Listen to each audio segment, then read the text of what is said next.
আমাদের লাল গলা হাই ফ্লায়ারের এই যে প্রজেক্টের দুইটা বাচ্চা উঠছে, যে 80 নাম্বার। হ্যাঁ, তার মানে ওদের ডিম ওদের কাছে ছিল, এই যে ওদের ডিম ওদের কাছে ছিল।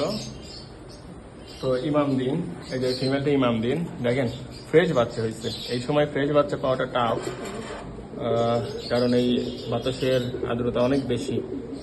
কি সুন্দর। আচ্ছা, লাল গলা কবুতরটা দেখায় আমি ধরে। এই যে এই কবুতর, মানে আমরা যেটা টার্গেট করতেছি, বেসিক কালার ব্লুই থাকবে, যে ব্লু, বেসিক কালার ব্লু থাকবে, কিন্তু এই গলাটা লাল হবে। এর আপন বোনকে দেখায় আমাদের ড্রিম বার্ড, যেটা মানে আমরা চাই আমাদের হাই ফ্লায়ার উড়ুক, পারফরমেন্স করুক, কিন্তু ওই কালারে। আমি দেখাচ্ছি,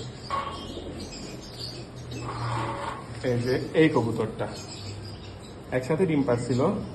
এই যে এটা মল্টিং এর পরে এইখানে চট আরো ভালো হবে। এটা বেসিক কালার ব্লু। সাধারণত ওই বিভিন্ন যে ইন্ডিয়ান হাই ফ্লায়ার পাওয়া যায় সেগুলো বেসিক কালার অ্যাশফেড থাকে। তো এই যে মাশাআল্লাহ, এটার শেপ সুন্দর আসছে। এই যে ফেদারগুলো অনেক সফট। তো দেখা যাক, আল্লাহ ভরসা।